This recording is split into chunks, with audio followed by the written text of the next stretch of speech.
Good morning, everyone, and welcome to this morning's webinar. It's Paul McIlvany here from Learning Pool in a rather dreary Derry this morning. Hope you're all well, and we've got a cracking lineup for you this morning. So the subject of this morning's webinar is about making compliance learning fun.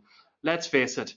It isn't much fun usually, but we've been busy at Learning Pool over the last few months building a new product that we think is gonna be a bit of a game changer for our customers who want to use compliance training across our organization. Let me start by introducing the team. You'll be glad to hear that you won't be hearing much from me this morning. I'm really just here to do the signposting and get things cracking. The real brains behind the organization, behind all of this, are Megan McIlvany, who's in our Nottingham office this morning. Hi, Megan. Hello, everyone. Hi, Megan. How are you? I'm good, thank you. Great. And beside me in Derry, I've got Owen Donaghy, who's our project manager on this project. Hi, Owen. Hi, how's it going? Good. So I wanted just to kick off, just to get a little bit of an understanding of who everybody is and what your backgrounds are. So we've got a little quick poll that's only going to take about 2 minutes. So literally, sort of just tell me what your name, rank, and serial number is, so that we can get a bit of an understanding of the background of everyone who's on here. So just check the box that's most relevant to you, and if there isn't one that's relevant to you, just make it up or put in the job title that you'd like to have most. We don't really mind. This is not scientific. So I think the majority of people coming through seem to be from a learning and development type role. We've got a number of people on the team on the webinar this morning who are specifically interested in compliance, and a smaller number. So I think we're done on that. So let's just close that and we'll show you the results of that so that it's all open and transparent. So you should be able to see 56% are in learning development roles. So you're all very welcome, one and all. As I said at the start, we're here this morning ready to talk just about a new product that we've launched, which is compliance e-learning from a compliance catalog from us. We've been on a bit of a journey over the last year at Learning Pool to build on some of the successes that we've had with some of our other catalogs that we've built using Adapt, that I know from looking at the attendee list, a lot of people on the call will be familiar with. And we've put a project in place to build a catalog based around that helps organizations deliver better compliance. And we think that's really important when we talk to our customers. And we've heard the feedback from customers that says we want to make a step up in terms of the off-the-shelf offer that Learning Pool provides, and the way that we've decided to do that is to use some of the tools and techniques that we use traditionally in our bespoke offer, things like game mechanics that you'll hear a lot about this morning, to make a learning experience that's an awful lot richer, more engaging, and hopefully more fun. And then also to keep true to the spirit of Learning Pool off-the-shelf offering, which is about editability, ease of maintenance, use across multiple devices, all of that good stuff. So the detail of this is going to come from Owen and Megan today. Owen's going to introduce you to the catalog itself and show you from an overall sort of look and feel perspective what we've built. And then Megan is going to go a little bit more into the learning design to explain to you the rationale for some of the learning design approaches we've taken and some of the decisions we've made, hopefully on behalf of our customers. So just before I pass over to Owen, I wanted to make you do another little bit of work. So there's another poll up here. I really want to get a sense. We've been asking this question of customers for really about a year now, and we wanted to get a feel from this morning's audience as to what the big priorities are, what the challenges that you're facing. So you can pick either one, or if all of them are interesting, you can pick secret option number 5 on this. So we'll just leave that open for another minute or so. I should say, when people are, just as you're filling out that poll, if you've got any questions this morning, we're really keen to take some questions. So feel free to just type your question into the chat, and I will rudely interrupt the guys as they're going through their slides and their demos and ask that question on your behalf. So don't be shy, because the guys are expecting to work pretty hard this morning. So it's actually quite interesting.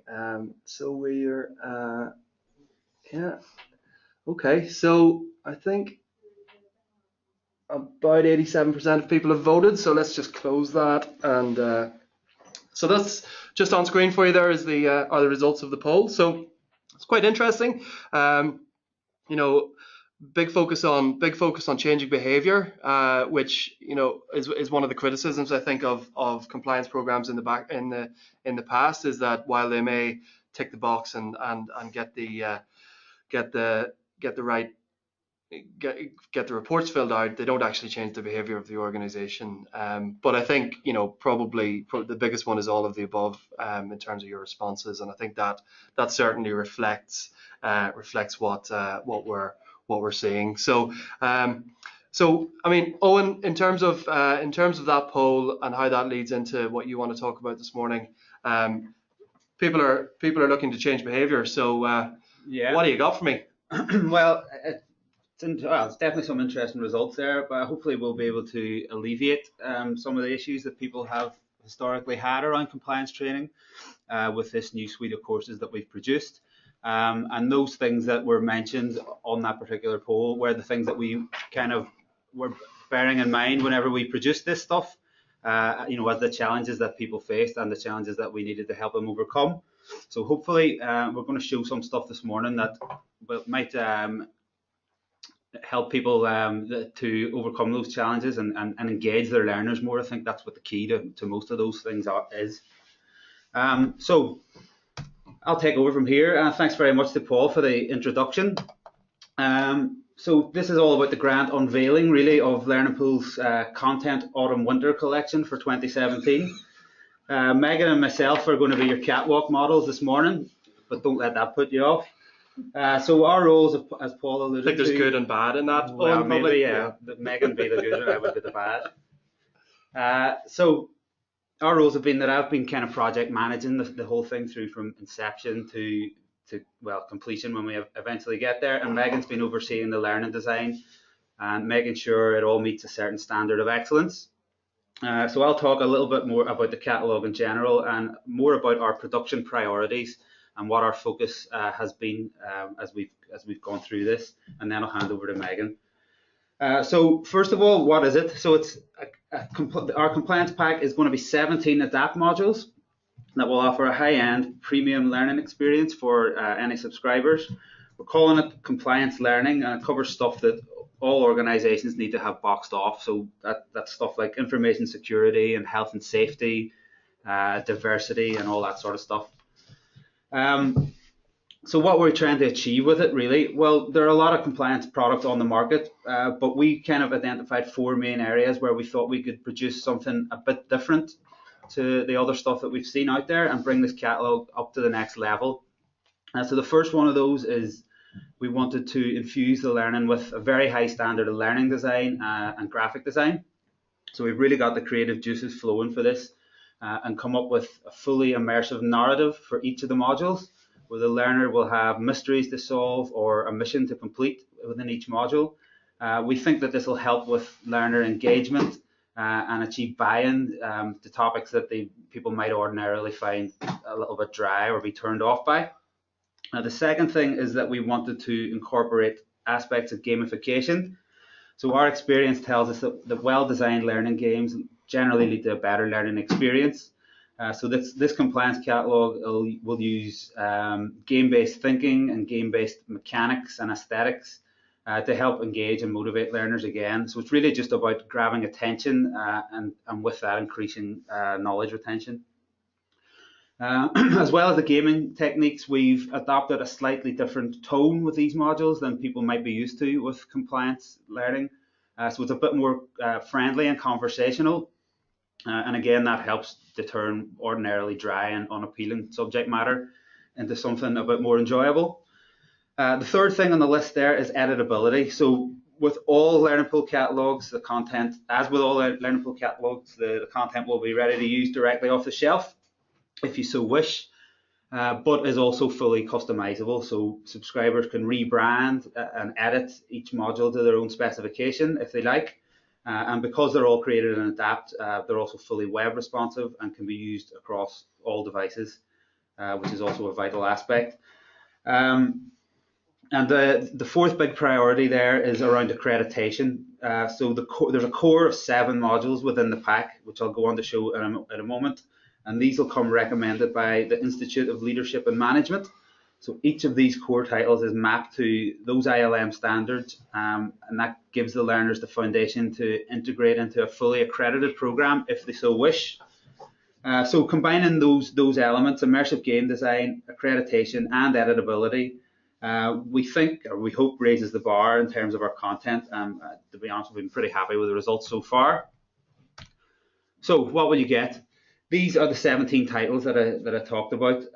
We think these are relevant to pretty much any organisation, whether public or private sector, or whether small or large. The reason why we chose these titles really is that they're the most commonly occurring training needs that organisations tend to face when it comes to compliance. Many you'll probably have in some form or another already, but perhaps not with the same level of learning design allied with editability, etc. that these ones offer. So the 7 on the left are the ones that are based entirely on ILM's accredited training. So these are mapped to levels 2 and 3 of the ILM framework. The others on the right have been created in conjunction with a variety of different subject matter experts. These are people that we work with in partnership with regularly across some of our other catalogues, so you can be assured of the quality of the content and the relevance to the real world in that respect. So I'm going to jump out of the presentation now for a moment and actually show you some content, which is probably why people are here really. So I'm just going to show some examples really of the stuff that we've been talking up. I'm going to open up this first one, which is anti-money laundering at the menu page. So just before I go into that, it's worth saying that each of these modules will stand alone. Each will have its own unique sort of graphical and instructional approach. These will be informed by an overarching narrative or a mission, as I mentioned, for the learner to complete. Some will be photographic in approach, others will be more illustrative. It just depends on what the content demands, really. So with this one, this is anti-money laundering. So you've enrolled with the anti-money laundering division of the local police force, and your mission is to progress through the ranks by completing various tasks. So whenever you do that, you get little badges that appear along the top here once you've gone through each of the tasks. This one uses a more illustrative approach, as I mentioned. But some of the others use a bit more of a photographic approach. This one, for example, is on safeguarding young people.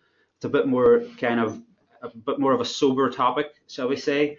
So we think the content demands a bit less of a kind of a light-hearted approach, really, in terms of graphics at least. This one uses some long-standing ADAPT components such as the narrative, the hot graphic, and the multiple choice question, probably a bit more so than some of the others, which use some of the newer features, which we'll show. But the quality of the learning design, we think, really shines through. So this one, for example, is very heavy on case studies and provides the learners with little challenges and dilemmas to help put the theory into a real-world context. And there's lots of different interactions and challenges for the learner to complete, and little click and reveal components and all that sort of stuff, really. The overall suite, it's worth mentioning as well, although each module has a different approach, there is a consistency going through it as well. So we've used the same branding you'll see here along the top and on the menu page, and the same font throughout, just to tie it all together and make it identifiable as part of an overall pack. So as we mentioned, each module has been thought out and storyboarded by a learning designer with the help and input of Megan along the way to ensure consistency. This next one I'm going to show is on sustainability. So each module has a mission. In this case, you're the mayor of a fictional town called Smoke City, and you choose a little avatar here whenever you first enter the module. So if I change my avatar to this guy, ordinarily that'll fire up a video which will introduce you to your mission itself. It'll explain what you need to cover, what you need to do to achieve your goals, and what you'll actually learn whenever you complete the module. In this case, you win badges when you complete each of the key learning objectives. We're not going to sit through the entire intro video here, but that goes on for a minute or so. Just on that, Owen, there's a question about, two questions. One is someone's commenting that the video is a bit jumpy, which I think we can probably just safely blame the gods of the internet for. Is that fair? I think that's fair, Yeah. yes. Yeah, we're at the mercy of... We've got a lot of things hanging together. So I think the jumpiness of the video isn't something to be worried about. But the other question was whether or not the video's got audio. It does have audio. We've opted not to play that for the purposes of the webinar, just because it's a potential minefield in terms of people hearing all sorts of feedback and stuff coming through speakers and microphones. But So you don't want the audio interrupting you. Is that what you're saying? basically, yes. Okay. But the audio in each of these modules is a damn sight more pleasant to listen to than my voice. So No, come on. you You can rest assured about that. So yeah, there's a little intro video for each one, and a lot of them have outro videos as well once you've completed your mission. So in this case, you are the mayor of Smoke City, and your task is to clean up this town. And there's a little health gauge as well here on the right hand side. So whenever you complete tasks, your health goes up and down depending on how you perform within those tasks.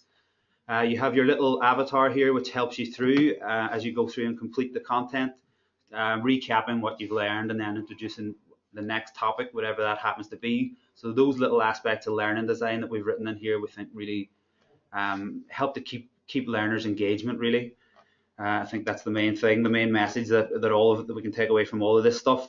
So I'm just going to answer a couple of these questions, hopefully correctly, so that you can see how the health gauge works. So if I submit that and I get that correct, you can see it's moved up a little bit here. So these are the ones I've passed. These are the tasks that I haven't started yet, and the little health gauge moves up or down accordingly.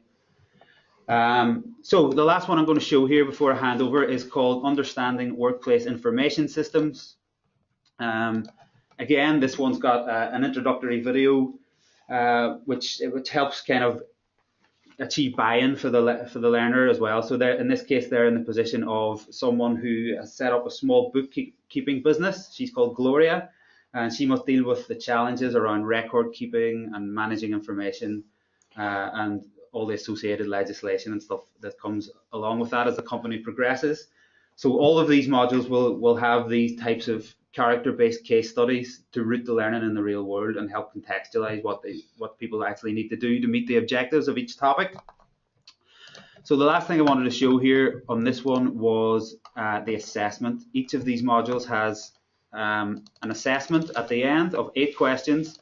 We've set the pass mark to 6 out of 8, but that can be changed to make it more difficult or easier depending on your preference.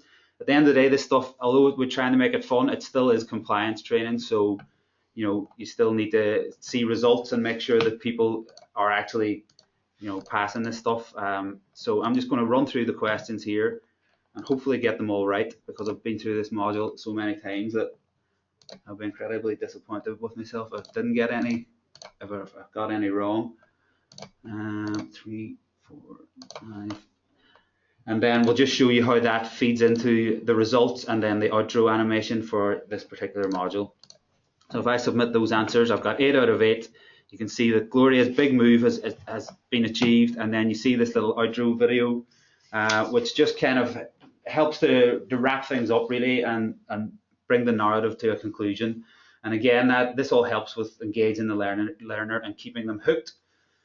So that's it really. Hopefully you can see some of the thinking that's gone into the suite and what we've been trying to achieve really in writing some genuinely immersive learning that'll hopefully engage learners and get results for your organisation.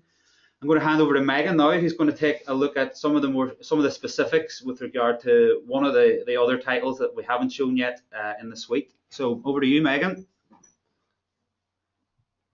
think we just need to unmute Megan. And then Megan, you should be there. Hello. Hi. Yeah.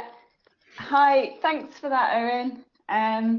So Owen's given you a really nice overview of the whole of the compliance suite. So now what I'm going to do is look more closely at one specific module to explain the kind of learning design rationale behind some of those features that we've developed for the suite. So this is the diversity in the workplace module. So this is one of those ILM accredited modules that we've got. Every module is different, as Owen has said. Every module's got its own narrative and gamification features. But this is just a good example of how we're using themes, narratives, and gamification throughout the module to bring the content to life. So just to give you a little bit of background on diversity in the workplace, basically the content that this module covers is what equality and diversity is and why it's important, how to comply with equality law, and practical actions to foster equality and diversity at work. So kind of your standard compliance stuff, but with quite a practical focus on changing behaviours. That's been really important to us as we've gone through creating these modules.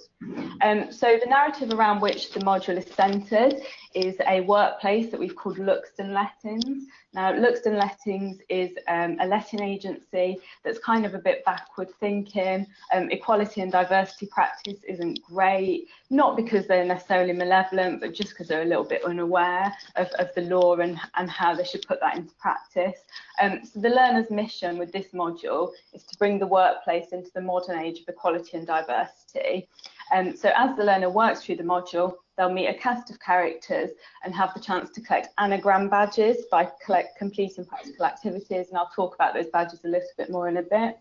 And then at the end of the learning, the badges can be used to solve a puzzle that opens a safe and grants a big bonus for everyone in the Luxton workplace. Again, you'll see how that works in a bit more detail shortly. So as soon as the learner launches the module from the LMS, they actually see an intro animation. Now I've skipped it just for the purpose of the demo, so we don't want to sit through all 2 minutes of it.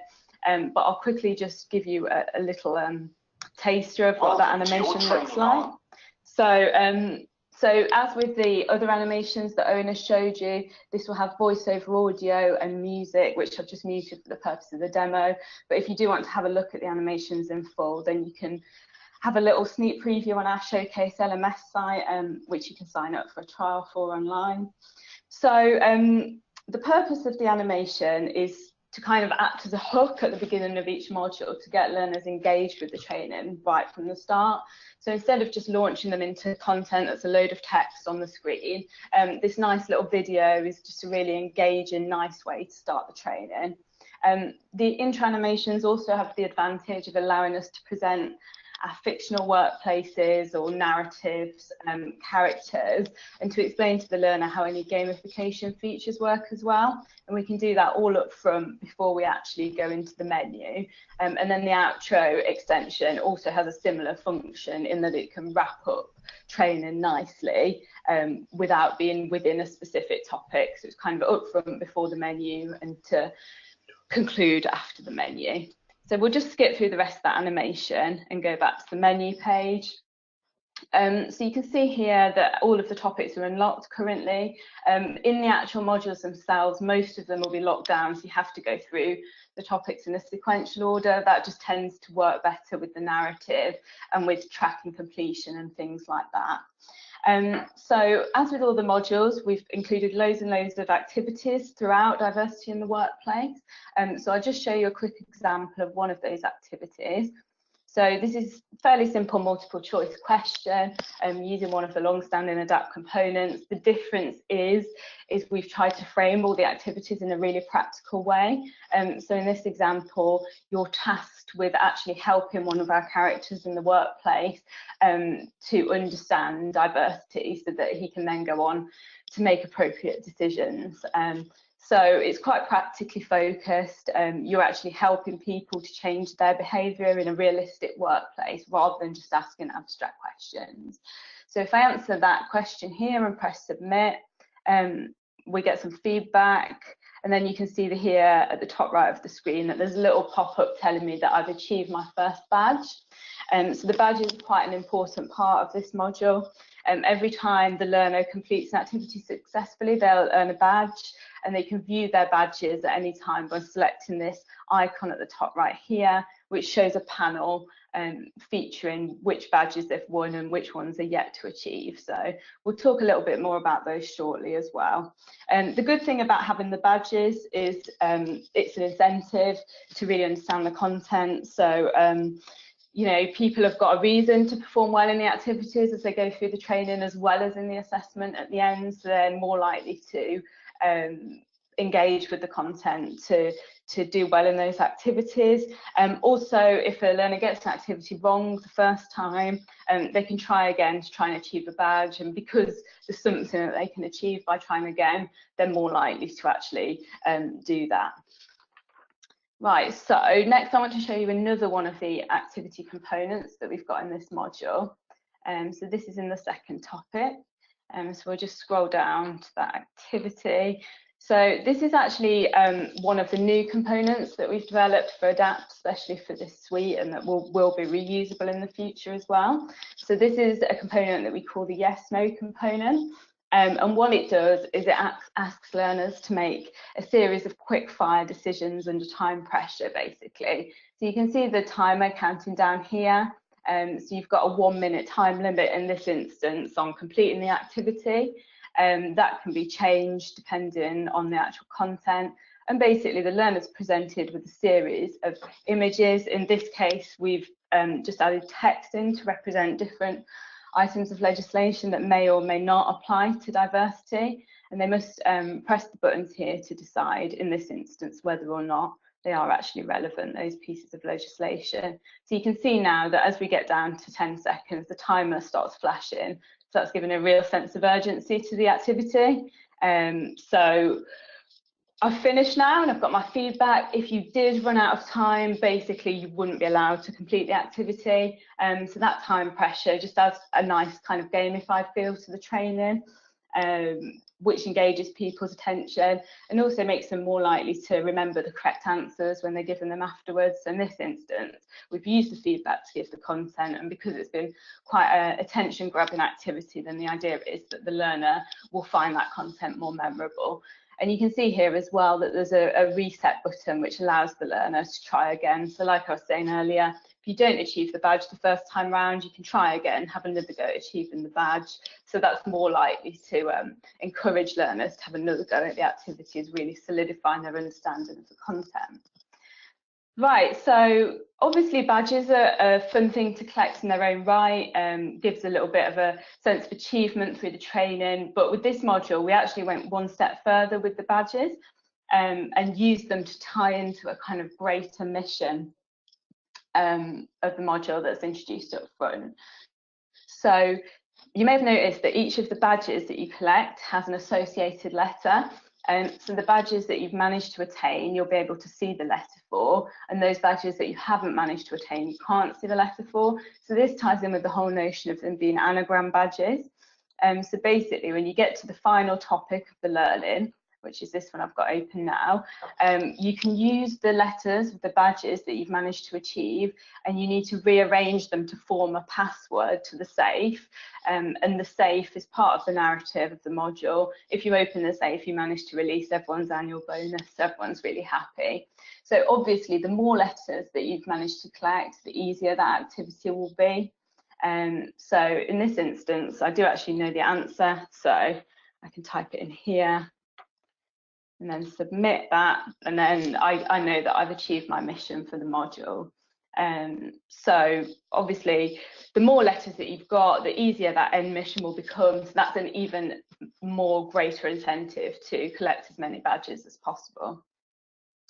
So that's just a little bit of a taster of the diversity module, the new features that we've used in that, and the kind of learning design rationale behind it. In terms of the other extensions that are available in ADAPT, we haven't used every extension and new component in every module, but we've picked the ones that best serve the module's needs. So we also have other ones available that Owen just ran you through earlier. So like the avatar, for example, that learners can select up front and have a character that they play as through the learning. We've also got a new mentor extension, so someone who pops up to give you advice and help as you go through the module, and then the health gauge as well that Owen demonstrated to you earlier, which can be used on its own and also in conjunction with badges. We've also got a few new menus available, which we haven't shown you today, but will be available when the full suite is released. So there's a schedule menu, an objectives menu, and also a progressive menu as well. So that's it from me. So I'll hand you back over to Owen now, who will speak to you again. Thank you. Great. Thank you for that, Megan. I might just interject at that point. There's a couple of questions kicking around that I wouldn't mind just addressing. One of them, just on that last point, Megan, was about users asked if they don't know if they don't get the anagram, so they don't get to complete the jigsaw in that scenario, what happens to them in terms of finishing the course? Okay, so the that element of the training isn't part of the requirements to complete the module. So we're well aware that, you know, we want to add these fun things in, but we don't want to make it mandatory that you perform to a certain level in the game, because obviously it could end up taking a lot of time to actually get that answer, especially if you haven't done very well in collecting the badges. So it's kind of like the password thing is almost just a bit of fun that doesn't actually feed into completion of the module. So in terms of the actual learning, you could still complete the learning without successfully having completed that fun activity at the end. Right. Okay. So yeah. No, that's really clear. Thank you for that. Owen, one for you. Users asking how easy is it to pass this? I think it's sort of related actually to that one. I think there's a few questions kicking around on this one, because I think there's maybe a perception that you can, from previous experience perhaps, that you can drop the pass mark really low so that everyone passes, but really it doesn't really affect anything very much. Where are we on that? Well, the first thing to say is that you can set the pass mark to whatever level that you like. That's one of the beautiful things about Adapt. We've currently set it to 6 out of 8 by default, but if you want to make it harder than that, you can set it to 8 out of 8, or easier, you can make it a bit lower. You can also edit any questions that you see fit. Again, that's one of the good things about Adapt. But as far as making it easy to pass, well, it just depends on how much you've engaged with the content, really. It's not a case where you can just go online and search for the answers on some website or other and just, you know, pass the module that way. The thing about this particular suite is that it's all very much case study based. So you know, each of the learning objectives are very much written into the overall narrative. And it's not just a case of being presented, but this is what you need to know, and here's a bunch of questions on it, and away you go, and you've passed, and that's great. You know, the assessment itself is very much part of the narrative, so they kind of need to understand all of that and have engaged with the module properly in order to pass, I would say. Okay, cool. Yeah, because there are a few questions from people asking, and again, I think some people on the webinar have been a bit scarred by their experience of compliance training, where they have had people, you know, passing around a sheet of paper with all of the answers on it. But I think what you're saying is you can't really get away with that, because you've got to properly engage with the content here. That's right. Yeah. So as Megan was saying, I mean, there is an overall game or a mission for each of these modules, but that's not actually what determines whether you've passed and completed the module or not. That's very much a formal assessment, which, although it's a separate part of the module, we've tried not to make it feel like it's kind of tacked on at the end. It's written into the narrative, so you know you have to go through everything really and engage with it. Cool. Sounds good. One last question then. Owen, I think probably you and I can answer. Leanna's asked about whether I think she's picked up on your point about there's a children's safeguarding module in there that we've demoed today, but she's asking about whether there's something specifically for adult safeguarding. The short answer is no, not at the moment, but this is very much phase one of this whole compliance thing. So we've every intention of there being a phase 2 and a phase 3, and adult safeguarding would definitely be something that we would probably look at including in that. I think it's probably fair to say that there is ample adult safeguarding content elsewhere in the Learning Pool catalog portfolio. Sure. For organisations who are in the care space, for example. So I think we could probably help you out with that one, and we'll certainly follow up on that one. Cool. Thank you for that. Thanks for that, guys. Just sort of before we wrap, I wanted to go back and really ask you guys. There's sort of more than 100 people on the call this morning, so it's a good opportunity that I cannot miss to just get a little bit of feedback from you, having seen a little snapshot of the content today. Which bits of it you think might be something that are useful for you? So if you could just just show me, just express an opinion as to which of the elements of this that are most useful, and that you can see an obvious or most obvious application for. That'd be great. So I'll just leave that open. It's hotting up at a little progressive pace there. So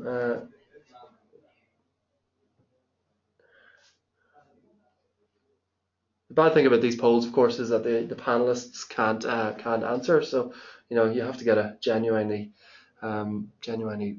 accurate response. So we'll just close that off and show you. So again, sort of split response really. So I think nice to see that the interactions and the gamification elements, which is a thing that, as Megan said, we've invested quite a lot of time in really thinking that through, because I think one of the things that that I know the guys were very keen to do was to create a learning solution that was fun but not frivolous. I think a lot of our customers have said, please God save me from the superheroes and don't be doing that to me, but make it engaging and use the best of gamification elements. So I think that's nice to see that, and certainly the interactions with the learners that are great. And I never miss an opportunity to crack on about the fact that the content is completely editable and you can personalize it for your organization. So that's all great to see.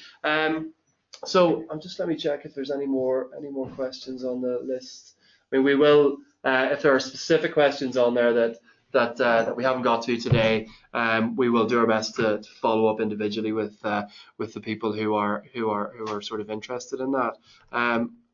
All right, let me just in terms of one of the questions from a customer who I recognise is when this is all going to be available. So the first batch of content, which is 7 of the modules, 3 or 4 of which have been demoed this morning, will be available to customers from next week. So they are literally just dropping off the quality assurance hopper and are available. They're actually on the Learning Pool showcase right now. So if you want to have a look at those, you can follow up straight after this, and we can show you and give you a chance to play with those. As Owen and Megan and their teams are very busy getting the rest of the content off the production line, so we'll have a second batch of 5 modules available at the end of October, and the remaining 5 will come through at the end of December. Notwithstanding the fact that, as Owen mentioned, this is an ongoing program of development, and you can be assured that there will be more content as we get feedback from customers and see what the requirement and the need is. As I said, content is available right now. You can go to learningpool.com/compliance. Just fill out the form, and you can get I think a 7-day trial for that straight away. So that's sort of easy to do. And obviously the details of this and the recording and all of that stuff will drop into your inbox shortly after we finish up today. So that's that. Just before we go, just a bit of a flag that there are a number of webinars that are coming very soon. We're just finalizing the dates for these, so you'll see those, and it's really building on something that Megan covered in her session, which was that we've built a lot of the underlying technology to make this type of content easy for you guys to build and edit using Adapt, and Learning Pool customers are probably world leaders at building content using Adapt these days, and are doing some great stuff. So the functionality available in the compliance catalog gives us the ability to allow you to be even more creative and to do more interesting stuff. So we'll do some webinars very soon around using the gamification mechanics that we've built around the rewards and incentive stuff, and that dreaded timer thing that stresses me out in a disproportionate way, and a really cool tool called assisted revision, that we haven't really shown you today, but that is really interesting, and we think you'll get a lot out of. So that's it for me. All that's left to do is to say thanks very much to Owen and Megan. Hope you enjoyed it, and I hope you guys enjoyed being on the call this morning and got something out of it. And we'll talk to you all soon at the next webinar, or if you're lucky enough to have a ticket at Learning Pool Live, which is happening next Thursday. Holy moly. All right, take care, guys. All the best.